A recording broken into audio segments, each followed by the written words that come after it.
프란치스칸 소명.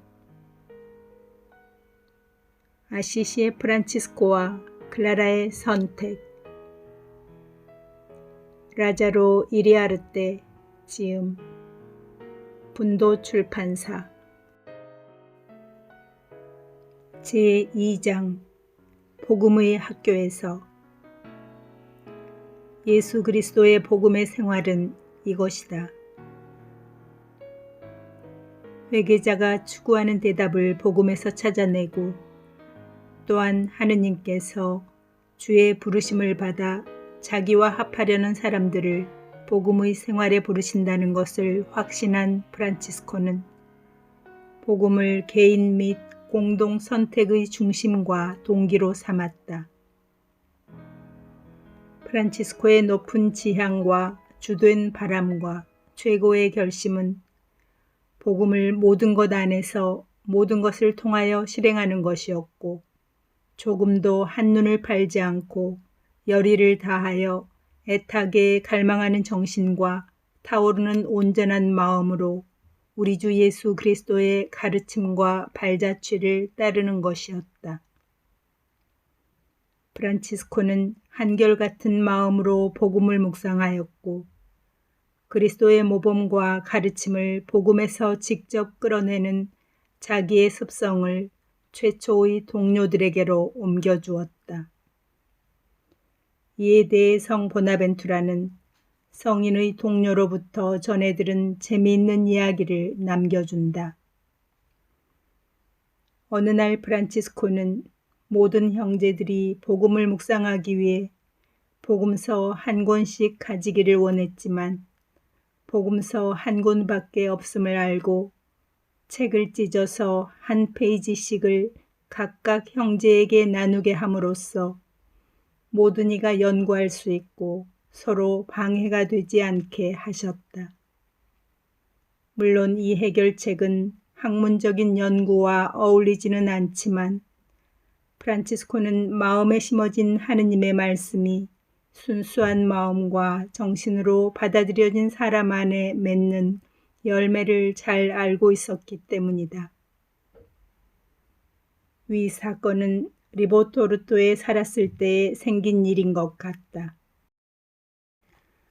토마스 첼라노가 또 다른 의미가 깊은 이야기를 전해주는데, 이 사건은 프란치스코에게 있어 삶으로 변하지 않는 복음은 죽은 글자와 다름없음을 보여준다.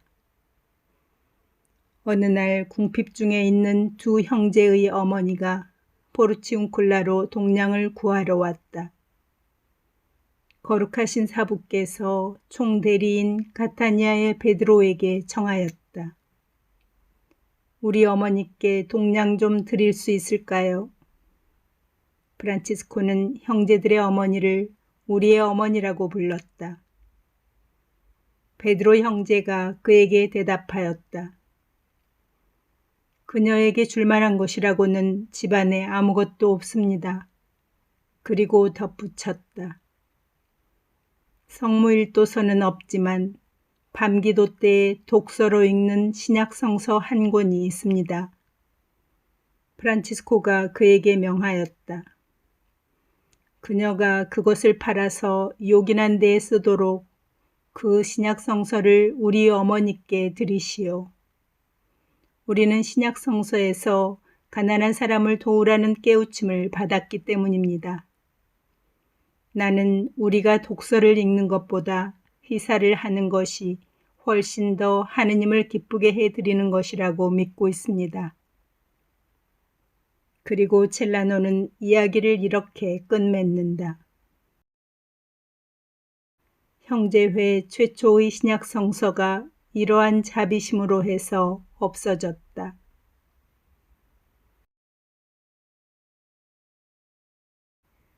프란치스코는 삶을 비추기 위해 복음의 도움을 구하면서 삶의 초점을 복음에 맞추었고, 특히 어떠한 중요한 것을 결정하기 전에 복음에서 대답을 찾아내었다. 그리스도께서 복음을 통하여 마음이 의로운 사람들에게 계속 말씀하심을 의심치 않았기 때문이다. 베르나르도와 베드로의 성소 식별을 위하여 사용한 이런 방법을 특별한 경우에 계속 반복하였고, 예를 들어 라베르나에서 오상을 받기 전에도 그러하였다. 그래서 성 프란치스코는 자기를 따르는 첫 제자들을 위한 생활 양식을 만들려고 할 때 복음 이외의 다른 원칙을 세우지 않았다. 지극히 높으신 분께서 친히 거룩한 복음의 양식에 따라 살아야 할 것을 나에게 계시하셨습니다. 그리고 나는 그것을 몇 마디 말로 간단히 기록해 했고, 그리고 교황 성하께서 나에게 확인해 주셨습니다. 원회칙은 가난과 단순성과 사도적 열성의 길을 통하여 예수 그리스도를 따르도록 강조하는 복음의 구절을 가려 뽑은 간단한 지침서였다. 그리고 다음에 원회칙을 핵심으로 해서 더 긴 회칙을 작성할 때 회칙 시작에 다음과 같이 썼다.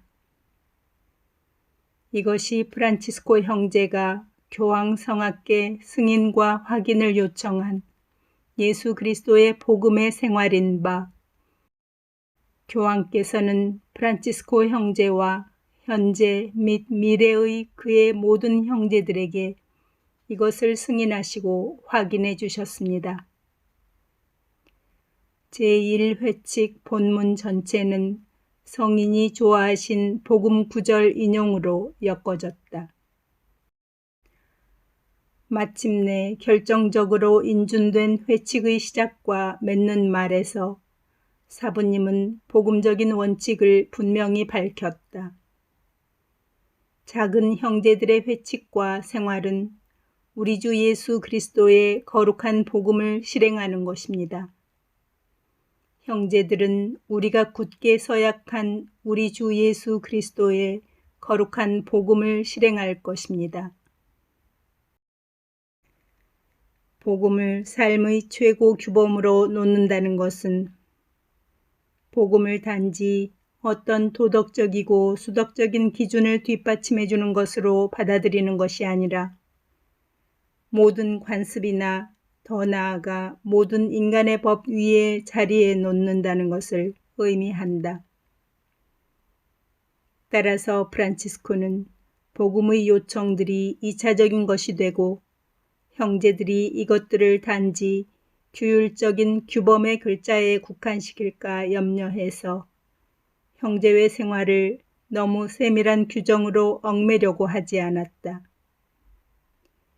성인은 항상 형제들이 성령에 순응하면서 자유로 선택한 생활 안에서 하느님과 교회의 명에 온전히 복종하여 상호간의 봉사와 순명의 정신으로 나아가리라고 가정하였다.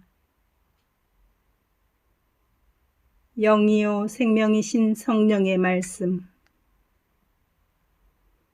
최근에 아시시의 프란치스코의 영성을 연구하는 학자들의 주의를 끄는 것은 성서에 대한 성인의 감각이다. 그는 우리에게 영과 생명을 넣어주는 신학자들에 대해 매우 깊은 존경심과 감사의 마음을 드러냈지만 자신은 지극히 거룩하신 하느님의 말씀에 봉사하는 신학자들 사이에 낄 수 있는 정식 전문가가 아니었다. 받은 교육으로 봐서 프란치스코는 성서를 깊이 이해할 수 있는 높은 수준에 도달할 리가 없었다. 그러나 자기 자신을 들어 무식하고 배우지 못한 사람이라고 재차 반복하는 말을 글자 그대로 알아들어서도 안 된다. 그는 기초적인 라틴어를 알고 있었고 음유시 문화에 익숙해 있었으며 그가 설교와 전례와 개인 독서를 통해 획득한 종교 지식은 결코 적지 않았다. 그는 기억력이 상당히 좋은 사람으로서 한 번 마음에 메아리친 것은 모두 기억하고 있었다. 첼라노가 제2생애에서 이것을 증언하고 있다. 비록 이 복된 사람이 지식을 배우면서 자라지는 않았지만 높은 데서 내려오는 하느님에 관한 지혜를 파악하였고 영원한 빛을 받아서 성서의 깊은 이해력을 지니고 있었다. 그는 총명하였고 오염되어 있지 않아서 신비가 그에게 스며들었고 사랑하는 자만이 할 수 있는 그 사랑으로 학자들의 학식으로는 어림도 없는 것을 꿰뚫었다.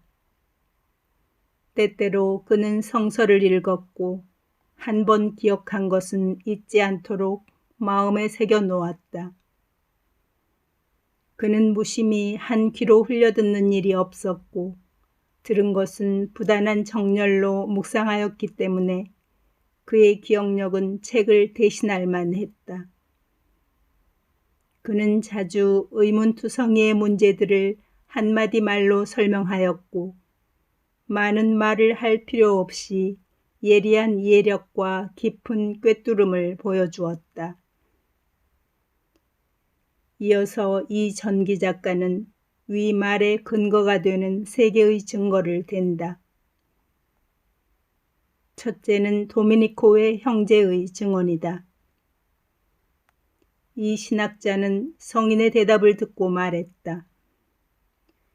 나의 형제들이여, 순결한 생활과 관상의 기초를 두고 있는 이 사람의 신학은 고공을 나는 한 마리의 독수리입니다. 이에 비하면 우리의 지식이라는 것은 땅에 엎드려 기어다니는 꼴입니다. 둘째 증거는 성인이 성서의 어떤 구절을 깊이 해석한다는 것을 본 추기경이 하느님의 영이 프란치스코 안에서 일하심을 인정하는 것이고, 셋째 증거는 프란치스코가 눈병으로 고통에 시달리고 있을 때 성인에게 성서를 읽는 데서 위로를 찾으라고 권하는 어떤 형제에게 주신 대답이다. 성인이 그에게 말했다. 성서를 읽는 것은 좋은 일입니다. 성서에서 우리 주 하느님을 찾는 것은 좋은 일입니다. 그런데 나는 묵상을 하고 마음에 되새겨보기에 충분할 만큼 이미 성서의 많은 부분을 나의 것으로 삼았습니다. 아들이여, 나는 더 이상 필요한 것이 없습니다. 나는 불쌍하게 십자가에 달리신 가난하신 그리스도를 알고 있습니다. 당대 신학 해석을 가지고 이해하기 어려운 성서의 많은 새로운 면들을 직감으로 깨닫게 된 것은 성인을 가까이 대한 당시의 학자들뿐만 아니라 오늘의 학자들도 놀랍게 만든다.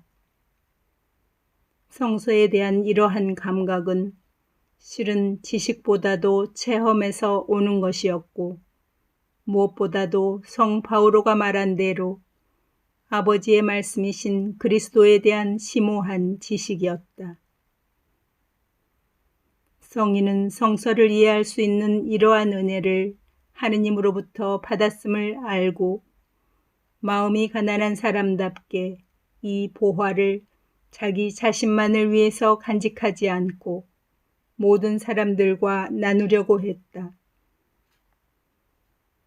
나는 모든 사람들의 종이기에 모든 사람들을 섬겨야 하며 내 주님의 향기로운 말씀들을 전해야 합니다.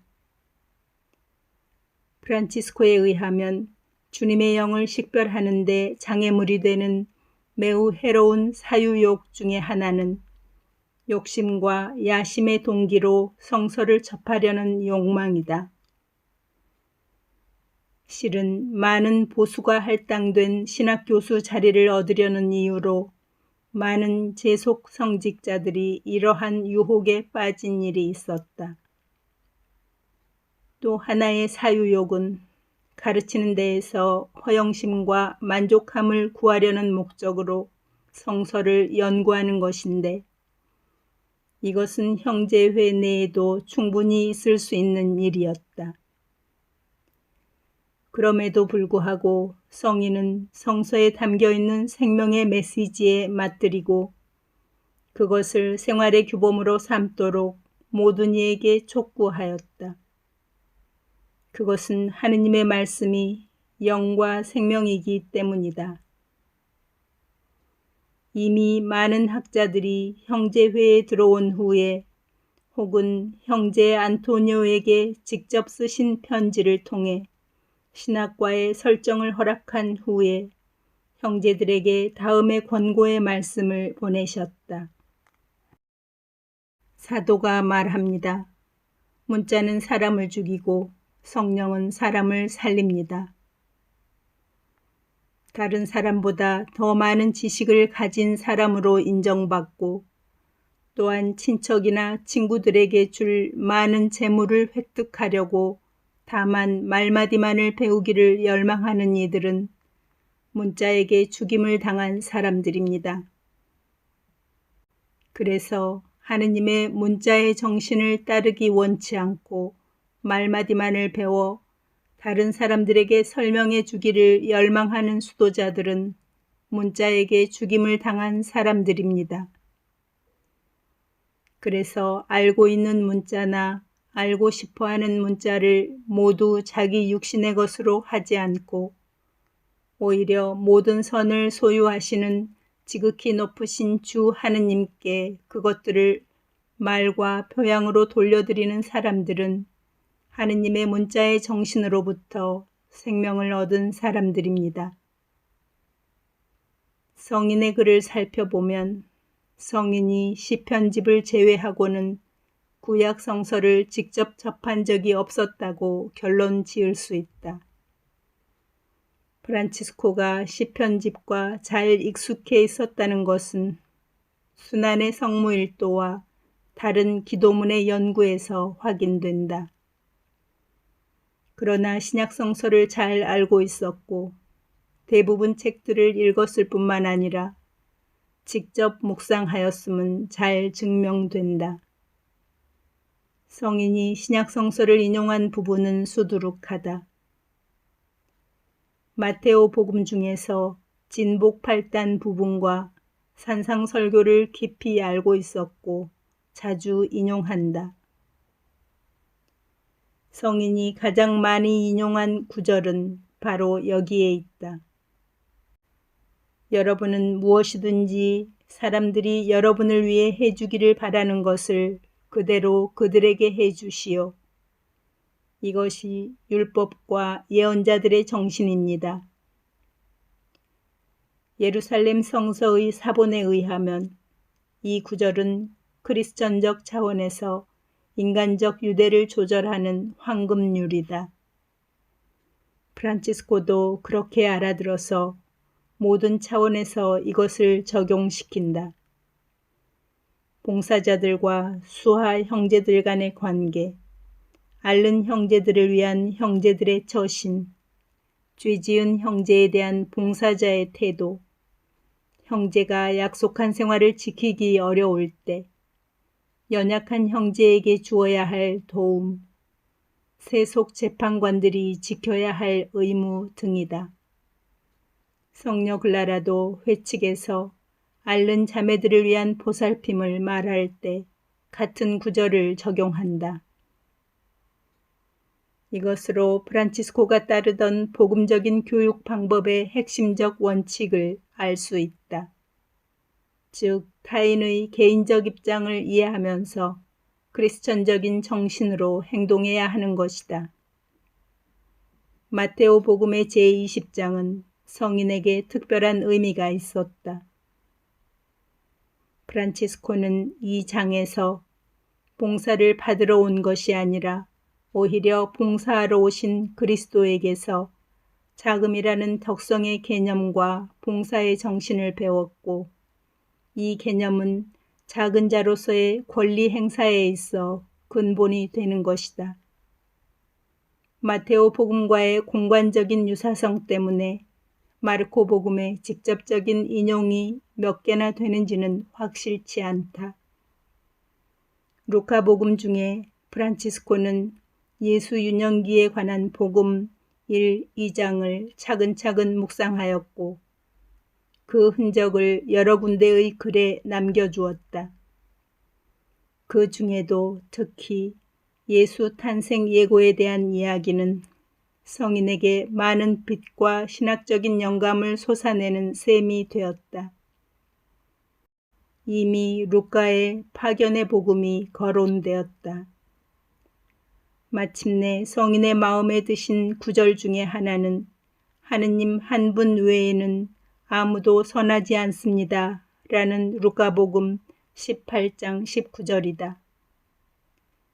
탁월하게 관상적인 성격을 지니는 요한복음은 성인이 가장 자주 묵상한 말씀이다. 성인의 글에서 요한복음은 70번이나 인용되고 있다. 인준받지 않은 회칙 2장과 신자들에게 보내신 편지에서 최후만찬 설교 대부분이 인용되는 것 외에도 성인의 영성을 특정짓는 2개의 텍스트를 꼽을 수 있다. 하느님은 영이십니다. 그러므로 그분을 예배하는 이들은 영과 진리 안에서 예배하여야 합니다. 생명을 주는 것은 영이요, 육은 아무런 소용도 없습니다. 내가 여러분에게 이야기한 말들은 영이며 생명입니다. 사도행전 인용은 2개밖에 없다. 반면에 성 바오로 편지들은 72번 이상으로 인용되고 있다. 그 중에 가장 대표적인 인용은 6과 0, 그리고 문자와 영에 대한 사도의 가르침에 관한 내용이다. 불가타가 사용하는 지극히 탁월한 가난이라는 표현은 성 바오로가 고린도 후서 8장 9절에서 말하는 가난과 비하에 관한 텍스트에서 끌어낸 것이다. 그리고 권위와 순명의 관계에 있어 프란치스칸 사상의 기본이 되는 텍스트는 성 바오로가 가르치는 상호간의 봉사로서의 크리스천 자유이다.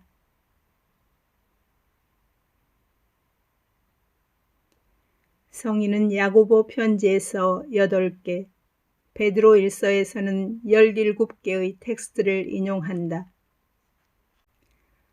베드로 1서는 아마 그 당시에도 오늘과 마찬가지로 부활 후 주간 전례에 실려 있었고 프란치스코가 자기에게 영적인 풍요함의 시기가 되는 이때에 그것을 읽고 주의 깊게 묵상하였던 것 같다. 어쨌든 성인은 자신의 마음에 깊이 새겨 있었던 다음의 3개의 말씀을 남겨주었다. 타양살이하는 나그네 같은 여러분에게 나는 권고합니다. 모든 인간적 권위에 순종하시오. 그리스도의 발자취를 따른다. 요한 1서가 10번 인용되는 가운데서 3번이나 반복되는 가장 중요한 텍스트는 하느님은 사랑이시다 라는 것이다. 마침내 요한 묵시록은 16번 인용되어 있고 특히 하느님과 어린 양이 찬양되는 찬미와 영광과 영예와 축복의 외침에서 그렇다. 프란치스코가 기록되어 있는 하느님의 말씀을 존경함은 미사 때 그리스도를 현존케 하는 하느님의 거룩한 축성의 말씀을 존경하는 것과 유사하다. 성녀 글라라는 자기가 쓴 글, 특히 성녀 아녜스에게 보내신 편지에서 직접적으로나 간접적으로 성서를 많이 인용하고 월등히 신약 성서를 인용하고 있다. 성녀가 어디서 성서에 대한 지식을 얻었는지는 확실히 알 수 없으나 아마 그녀에게도 성인과 마찬가지로 매일 거행되는 전례, 특히 시기별로 독서가 배정되어 있는 성무일도가 지식을 제공하는 주요 수단이 되었을 것이다. 클라라는 또한 간절히 듣는 설교, 특히 지식인 말씀의 봉사자가 들려준 설교에서도 많이 배웠다. 오포르톨로의 아네스 자매가 성녀 클라라의 시성식 증언록에서 이렇게 증언한다. 클라라 원장은 하느님의 말씀을 들을 때마다 매우 기뻐했습니다. 글 배운 적이 없었지만 좋은 설교를 즐거이 듣곤 했습니다. 이어서 이 증인도 필리포 롱고 형제가 부활 후 제2주일인 착한 목자의 주일에 좋은 설교를 하는 도중에 발생했던 기적적인 사건을 이야기하면서 본인이 청중들이 하느님의 말씀을 유심히 듣는 가운데서 예수님이 어린아이의 모습으로 함께하심을 목격했고 그 빛이 클라라의 둘레를 비추고 있음을 목격했다고 말한 후에 그 빛은 성령의 현존을 드러내는 외적인 표시였음을 증언한다. 교황 요한 바오로 2세는 먼저 1978년 11월 5일 아시시에서 그리고 다시 1981년 10월 2일 프란치스칸 성년의 개막 메시지에서 다음과 같이 말했다. 가난뱅이 프란치스코가 당대의 사람들의 마음에 예리한 자필로 그리스도의 복음을 박아 놓으셨다. 그리고 이렇게 말한 다음에 성인에게 다음의 기도를 올렸다. 당신 시대에 살았던 이들에게 그리스도를 그렇게도 가까이 느끼도록 하신 프란치스코여, 힘들고 위기적인 오늘의 시대에 그리스도를 현존케 하도록 도와주십시오. 정말 도와주십시오. 오늘의 시대가 간절한 소망으로 그리스도를 기다리고 있습니다. 아시시의 프란치스코여, 그리스도를 오늘의 교회와 세계로 가까이 모시도록 도와주십시오. 당대 사람들의 걱정들을 당신 마음에 담아가시고 구세주의 마음과 사람의 마음을 가까워지게 하신 프란치스코여, 우리도 당신과 같은 마음으로 현대 사람들의 흥망을 보응하여 우리의 삶의 모든 것을 단순하고도 풍요한 복음의 양식으로 드러내게 도와주소서. 모든 것을 복음적인 차원에서 해결하도록 도와주소서. 프란치스코의 아들, 딸들이 이어받고 오늘날에 착수해야 하는 유산은 바로 이것이다. 먼저 우리 자신 안에서 복음의 요청과 도전을 받고 그것들을 오늘의 세계로 선포하는 것이다. 옛날과 달리 오늘날에는 누구나 성서를 가질 수 있고 읽을 수 있다는 것이 우리에게 큰 도움이 된다. 이제는 순수한 복음의 메시지를 받아들이고 선포한다는 것이 시급한 일이다.